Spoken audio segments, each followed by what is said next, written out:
Pride, envy, wrath, sloth, greed, gluttony, and lust are the deadliest and most dangerous sins known to humans, as they are thought to be the root of all other sins and the source of evil and distress. These 7 sins are embodied by a group of archdemons or demon lords known as the 7 princes of hell. The first is Lucifer, the archdemon of pride, a once high-ranking angel whose pride and arrogance led to his downfall. In the previous video, I talked about Lucifer in detail, so here we will only look at his role as a prince of hell who rules over the sin of pride. In some Christian traditions, demons are seen as fallen angels who have sinned or rebelled against God, and the one who started all of this was Lucifer himself, the former leader of all angels who attempted to take God's place. He convinced 1/3 of the angels to join him, they started a rebellion, failed, and were all cast out of heaven as a result. Thus, Lucifer's choice to rebel against God, caused by his overwhelming pride, represents the actual beginning of sin. Therefore, pride, the sin that corrupted Lucifer, was placed on the top of all other sins and was regarded as the most serious and dangerous one. For this reason, Lucifer is sometimes considered the leader of the other archdemons, who, according to some sources, were also high-ranking angels expelled from heaven for either joining Lucifer or refusing to fight against him. The second is Beelzebub, the archdemon of envy. Other sources associate him with gluttony as well. Legend says that Beelzebub was the second angel to fall. He was once the prince of the seraphim, a class of angels serving as the guardians of God's throne. Not satisfied with that position, he joined Lucifer's rebellion to obtain a higher one. However, he lost everything and was cast out of heaven instead. After his fall, he became consumed with envy and jealousy. His sole purpose is to spread chaos and distress throughout the land by causing destruction and wars and corrupting the human heart with envy and jealousy. Now, Beelzebub's origin can be traced back to Baal or Baal, the Canaanite god of life and fertility. The Canaanites often used additional words or titles to accompany Baal's name, as the word alone had several meanings, such as Lord, owner, and husband. One of the most common titles they used to refer to Baal was Baal-Zvul, meaning the Lord of the Temple or Lord of the Heavenly Dwelling, indicating his importance and divine nature. So how did his name change from this to this?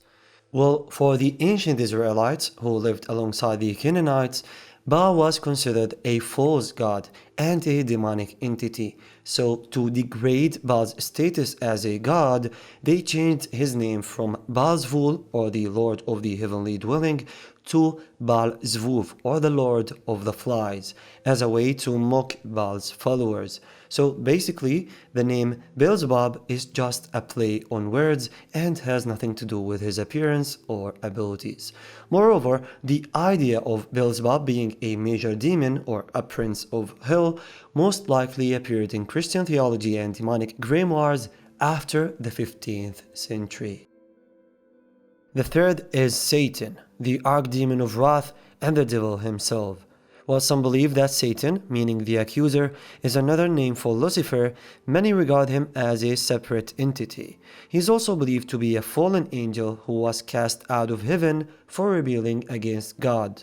However, for Satan, it all started with his enmity towards the first humans, or Adam and Eve. According to a Syriac Christian tradition, when God created Adam, he commanded the angels to bow to him as a form of veneration. All the angels agreed on that except Satan, who was formerly known as Azazel. He argued that he was superior to humans, so why would he do something like that? He again refused to obey divine commands and even questioned God's decision to create humans in the first place. As a result, he lost his exalted status and was banished from heaven. Before his fall, Satan was filled with wrath. All he wanted was to exact revenge on mankind. He deceived Adam and Eve into eating the forbidden fruit, which caused them to be banished from the Garden of Eden and to fall as well. From that day on, Satan became the personification of evil and wickedness. His sole purpose is to tempt humans to sin and oppose God's will. The fourth is Abaddon, the archdemon of sloth. According to the legend, he is the commander of the infernal forces and, in the end of days, will lead the armies of hell for the final battle between good and evil.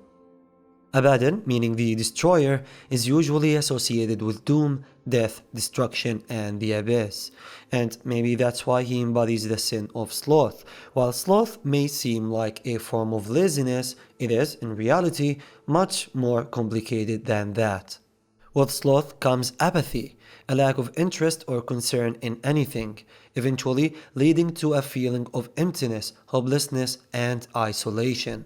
So it is like as if Abaddon drags humans into a dark, endless abyss and traps them in a world of nothingness where they are unable to care about anything anymore. In the Bible, however, Abaddon is a very powerful angel who causes destruction at God's command. He is also believed to be in charge of hell and is said to have imprisoned Satan for 1,000 years. The fifth is Mammon, the archdemon of greed.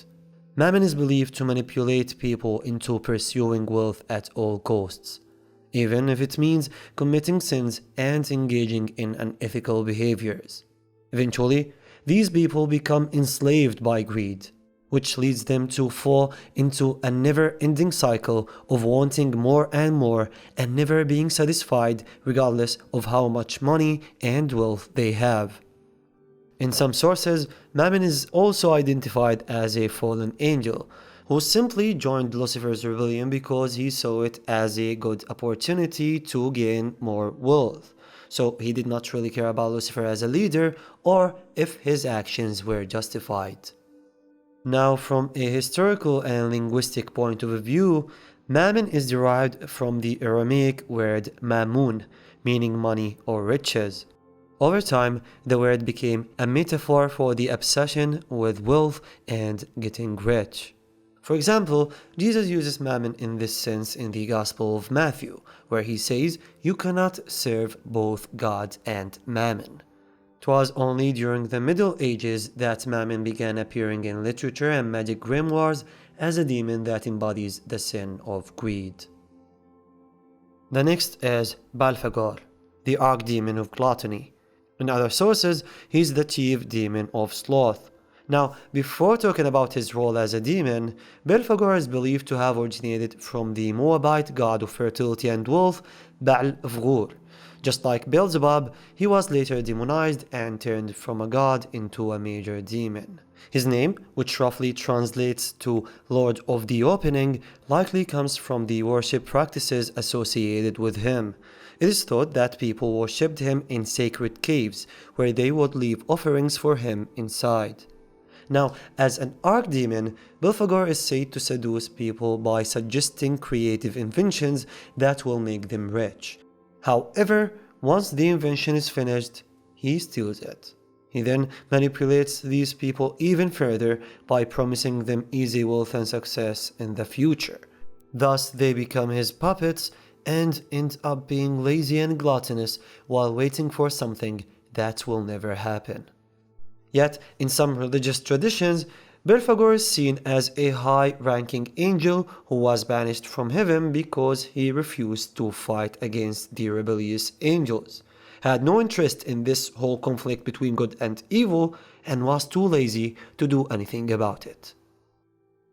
Lastly, we have Asmodeus, the archdemon of lust, often described as the worst of all demons. He is said to prey on those who are prone to temptation and then slowly consume their minds with lustful thoughts, causing them to indulge in pleasures and self-destructive behaviors. He also incites people to be greedy, jealous, selfish, and deceitful. Asmodeus is the only prince of hell considered a true or ancient demon, with roots dating back to ancient Persia, where he was known as Ishma, the demon lord of wrath and rage. He is also mentioned in Arabian legends as a jinn king and an evil ifrit.